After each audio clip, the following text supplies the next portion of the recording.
Okay, so till last video we have covered how we can read the schema from a config file. Until now we have read the landing file into our Spark data frame. Now let's go ahead and see.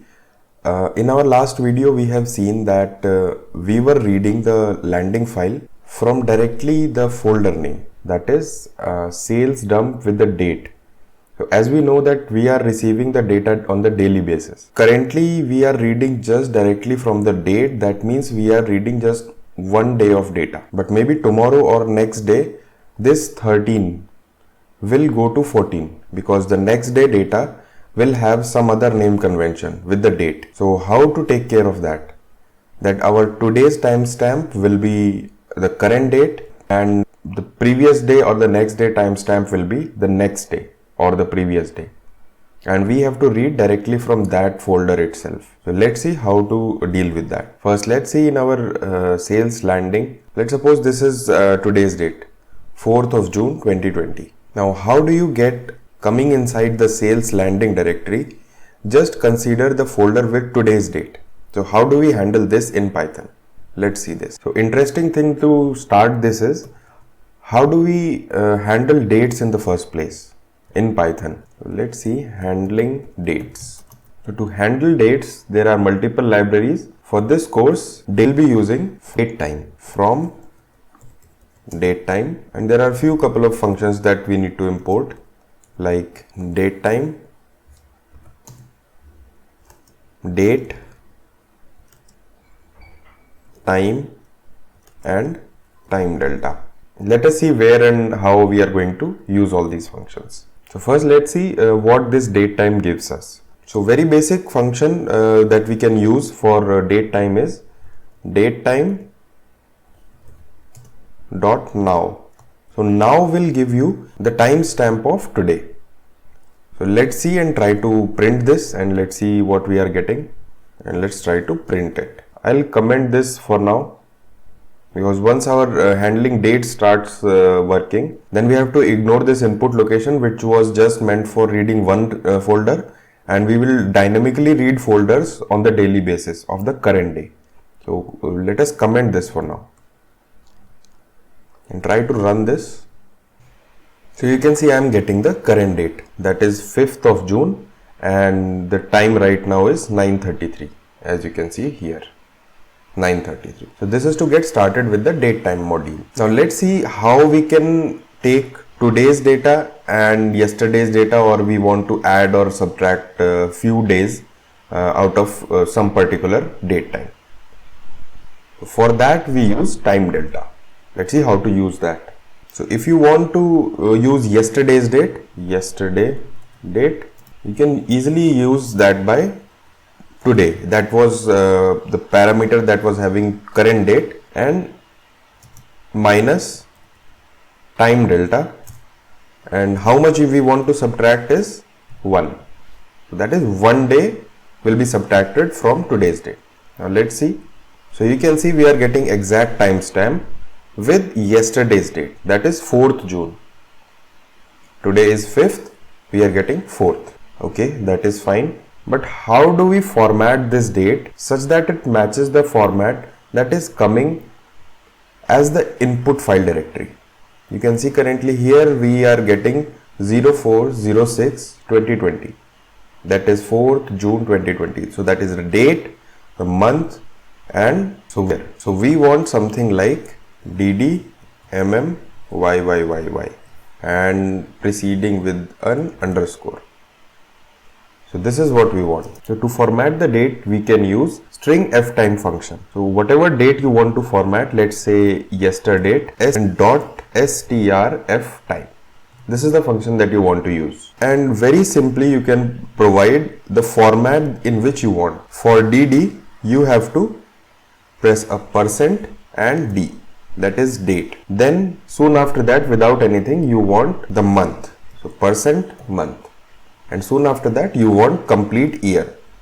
So for complete year you want capital Y, because we want all the 4 numbers, not just 20, we want 2020. And along with that we also need a preceding underscore, that is directory name underscore, So this will be our complete suffix. So let's create a new suffix that is previous day suffix. First will be first of all an underscore, then this thing that is a date and in the format of DMY.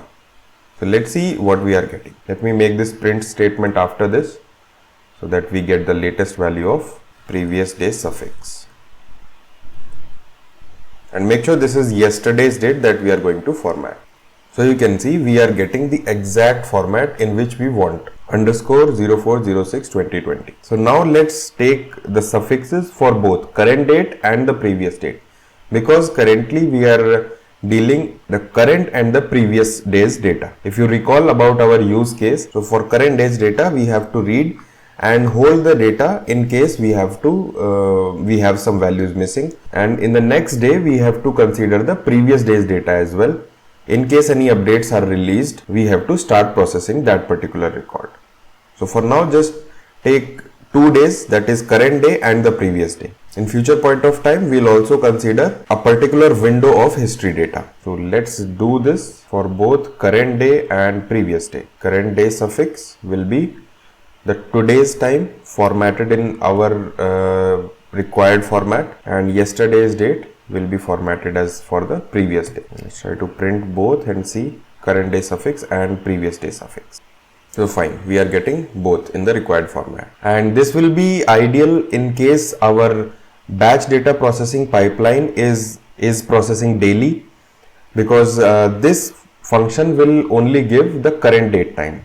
But I'm not sure when you will be watching this video, and do I have to wait till next day to process the next video. So for that reason, as you have seen, we are correctly getting the current days and the previous day. So for now, let me hard code these values, because because in case I move further quickly, I don't want to wait for the next day, because currently I have to wait for the next day in case the next day data is to be processed. Next day in a sense, actual next day, because this will read the current file's timestamp. So just make note of these functions. Anyways, you will be having this code as a part of this course. You can always uncomment and play around with this code. So currently what I will do, I'll just comment it. And yes guys, for PyCharm, either you can manually add hashes on the start, otherwise you can select and press Ctrl// to comment and uncomment the code. So let me hard code this. Current day will be 5th. I'm copying the exact values, double quotes to take it as string, and previous day will be 4th. Let me remove this now. So currently we have the suffix for current date and previous date.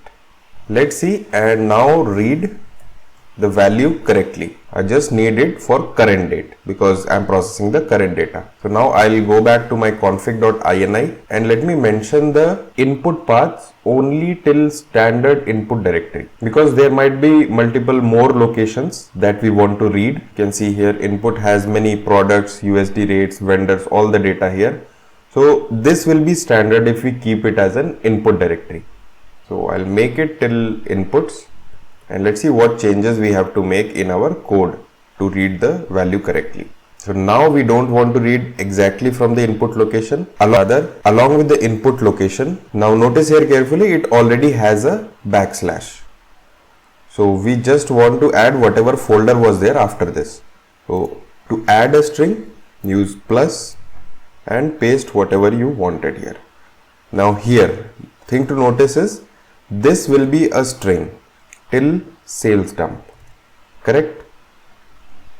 Now this is only variable that is getting updated on the daily basis.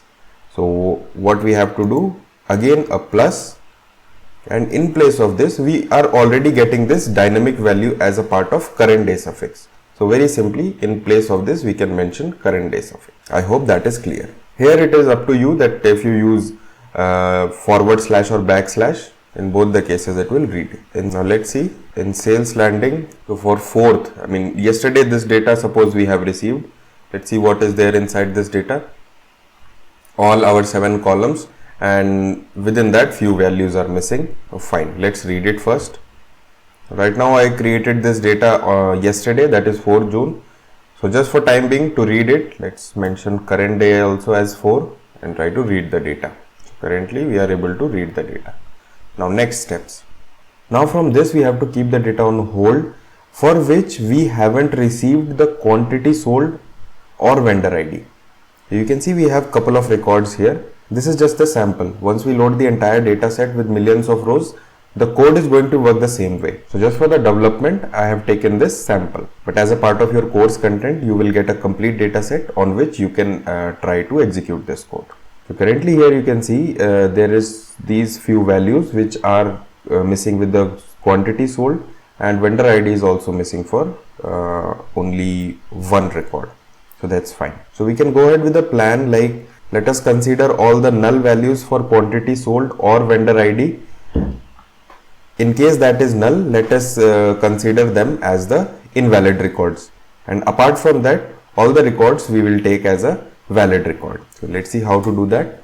So let's create an invalid data frame which will only contain the records with the null values for quantity sold or vendor ID. So invalid df, and from the landing file, what we have to do, we have to filter. So this is a PySpark function, or you can say a Spark function, to filter the data from the data frame. Now what we have to filter? We have to filter the quantity sold first column, that is not null. So quantity underscore sold.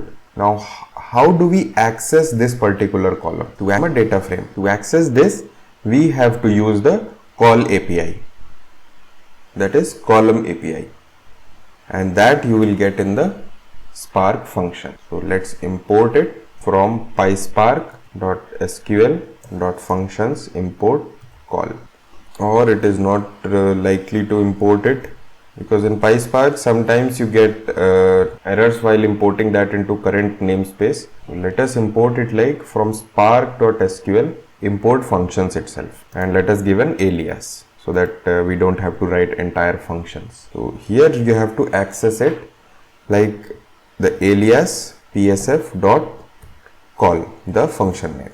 So this is how you have to access any particular column. So what the condition for filter will be, psf.column.is not null, because how filter function works is, whatever conditions inside this are true, it will pass that data, and whatever conditions are not successful, that means they are false, that will block this data. So if it is not null, that means okay, we are handling the invalid df, so let us give is null, because if it is null, then it has to be invalid. And to call the functions, you have to give the so first condition we have checked.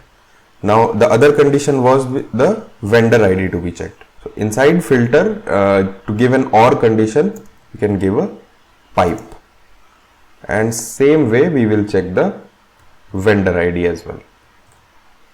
This will be vendor ID, and you can always go ahead and play around with this. You can change the column names, change some of the data sets, and see if that is working for you. And same way the valid data, again to duplicate it, Control D. Let's see what will be our valid data. Valid data will be the same columns is not null. I hope that makes sense now. Now let's see, are we getting the incorrect output? Invalid df.show and valid df.show. So first we will get our complete data, then invalid data, and then valid data. So you can see this is the complete data, and this is the invalid data. That is, you can see for these records quantity sold is null, and for this record we have the quantity sold but vendor ID is null, so this also qualifies for invalid data, and for this again quantity sold is null. But looks like for valid data we have committed one mistake. We have given an OR condition here. So what have we done wrong here? For valid data, if only quantity sold is not null or only vendor ID is not null, it will consider as valid. But this is not the scenario that we want. Both the quantities should exist to consider it as complete valid data. So these are the small mistakes that anyone can commit. So So to avoid this error, change this OR condition to an AND condition and try to execute once again. Now it looks good. Invalid data as before, and valid data does not have any null values. So perfect. Till now our code is working as expected. And just ignore all this mess up for right now. We'll clean and standardize the code once it is complete end to end. Now let's see what are the next steps to be taken.